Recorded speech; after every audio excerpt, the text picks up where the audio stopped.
ជំរាបសួរពុកម៉ែទាំងអស់គ្នាថ្ងៃនេះយើងមកជាមួយនឹងប្រេនធំអានេះបោះខាប៉ាគីប្រេនធំអានេះប្រេន1000នីតុនហើយមួយនេះគឺសាន់ស៊ូអានេះ950នីតុនគឺខុសនេះឆ្ងាយបងប្អូននេះដោយសារអានេះវា1000បែបຂະຫນາດធំគឺហៅ1000ពួកក្បាលនេះក្បាលធំអានេះក្បាលវា3/4បាទន័យថាតសោធំមិនប្រើត្រូវបាទនេះ950នីតុនវាលក្ខណៈຂະຫນាត់ក្បាល1/2បាទយើងដោះធម្មតា1/2អញ្ចឹងវាតម្រូវការខុសគ្នាសម្រាប់បងប្អូនដែលត្រូវការកងធំកម្លាំងធំអញ្ចឹងនេះ1000នីតុនខាប៉ាគីគឺធំមែនតើបងប្អូនហ្នឹងយើងមើលវីដេអូហ្នឹងដឹងធំហេតុតែមកដល់កន្លែងឬក៏ដាក់ទឹមនេះចឹងមិនដឹងថាអានេះធំខ្លាំងបងប្អូនហ្នឹងអញ្ចឹងអានេះសម្រាប់អ្នកត្រូវការកម្លាំងខ្លាំងគឺក្បាលធំចឹងបងប្អូនហ្នឹង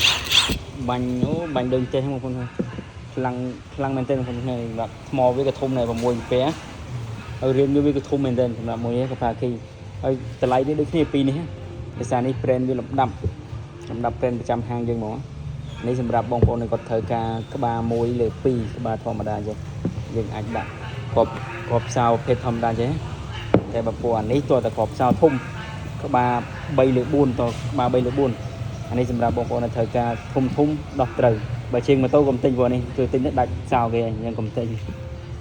បាទនេះជាងឡានក៏ត្រូវជាងម៉ូតូត្រូវដែរតែអត់ត្រូវចំទេព្រោះជាងម៉ូតូក៏ដោះនេះលើកម្លាំងនេះសម្រាប់ជាងឡានត្រូវជាង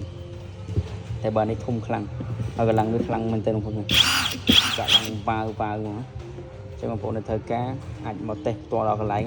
យើងតេស្តផ្ទាល់យើងស្រួលមើលឬក៏បងប្អូនដែលគាត់ធ្លាប់ទិញខាងយើងហើយទុកចិត្តខាងយើងហើយអត់អីទេដាក់ផ្ញើទៅតែបងប្អូនដែលមិនធ្លាប់ទុកចិត្តខាងយើងអត់ដែលទិញខាងយើងអត់ដែលស្គាល់ខាងយើងអាចមកតេស្តដល់កន្លែងបានយើងបើកតេស្តសេរីបងប្អូនគ្នាអត់ពេញចិត្តក៏អត់អីដែរអញ្ចឹងមានតែប៉ុណ្្នឹងឯងបងវីដេអូមួយនេះគឺមានតែប៉ុណ្្នឹងទេអរគុណច្រើនបងប្អូនគ្នា